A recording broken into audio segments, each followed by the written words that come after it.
Haleluya. Selamat pagi semua Bapak Ibu yang Tuhan Yesus berkati. Hari-hari yang dimana Tuhan menginginkan gerejanya bangkit untuk menyuarakan akan perbuatannya. Beranikan diri kita bersaksi. Ini bukan sekedar khotbah, tapi ini harusnya menjadi gaya hidup dari Bapak Ibu dan saya. Satu jiwa itu berharga bagi Tuhan. Tuhan senang apabila kita bersaksi. Dengan bersaksi kita melanjutkan karya penebusan Kristus. Dan hari ini kita belajar bahwa penakut tidak berada di kerajaan sorga. Saya mau Bapak Ibu mengerti hari ini bahwa penakut tidak berada di kerajaan sorga. Ini penting. Wahyu 21 ayat 8 Alkitab berkata, tetapi orang-orang penakut, orang-orang yang tidak percaya, orang-orang keji, orang-orang pembunuh, orang-orang sundal, tukang-tukang sihir, penyembah-penyembah berhala, dan semua pendusta, mereka akan mendapat bagian mereka di dalam lautan yang menyala-nyala dengan api dan belerang. Itulah kematian yang kedua. Penakut, apa definisi penakut? Adalah orang yang tidak berani melakukan sesuatu. Sangat sederhana.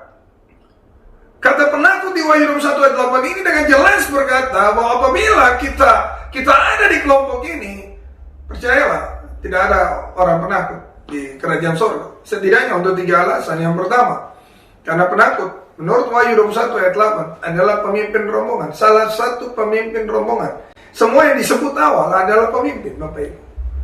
Mungkin Anda tidak pernah berpikir selama ini bahwa kalau saya takut, jangan-jangan saya nggak nongol di surga. Nah, hari ini saya mau bilang buat saudara, kalau Bapak Ibu takut bersaksi, Bapak Ibu takut menyuarakan perbuatan Tuhan, saya sangat percaya Bapak Ibu akan menjadi salah satu dari orang-orang yang sementara ini berakan arah kepada penderitaan kekal selama-lamanya.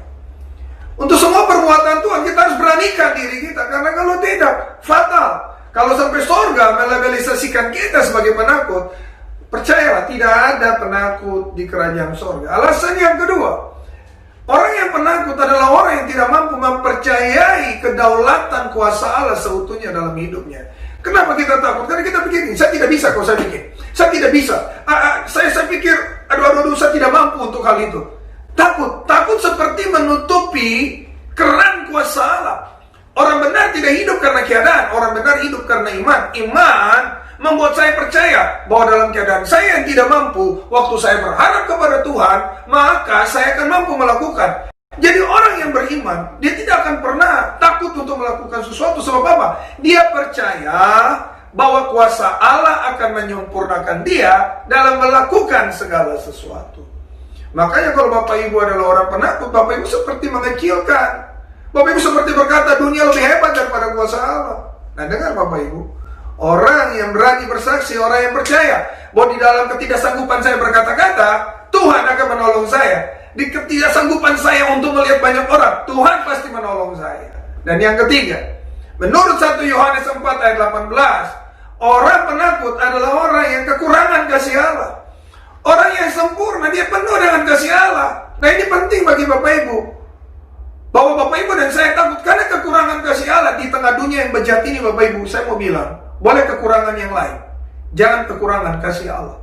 Kasih Allah diberikan cuma-cuma. Butuh cuma Anda datang ke salib Kristus, dan di salib Kristus Anda menerima kasih Allah. Dan karena kasih Allah itulah kita akan berani menyuarakan semua yang Tuhan lakukan hari ini kepada kita. Baik itu mungkin yang bahagia-bahagia ataupun yang mungkin duka cita, kita akan mampu menyuarakan. Paulus berkata kepada jemaat di Filipi, aku mau semua orang tahu saya dipenjara karena Kristus. Artinya dia mampu bersaksi bukan hanya waktu dia dipuja dan dihormat, tetapi sampai dalam penjara pun dia mau semua orang tahu bahwa dia ada di penjara karena Kristus. Bapak Ibu jemaat yang Tuhan Yesus berkati, harapan dan doa saya sebagai gembala, mari keluar dari kepompong rasa takutmu. Percayalah, rasa takut itu cuma mainan iblis untuk mulutmu tidak mampu menyuarakan kebaikan Allah. Penakut tidak berada di kerajaan surga. Kita berdoa. Bapa di surga, inilah doa dan berkat-Ku bagi umat-Mu. Hamba berdoa dalam nama Yesus. Hamba mengutuk segala rasa takut yang dibodohi setan dalam hidup mereka. Dan saatnya gereja bangkit untuk berani menyuarakan perbuatan Allah kepada siapa saja. Tuhan sudah mau datang. Injil terus harus diperdengarkan. berkati umatmu dalam nama Yesus. Amin.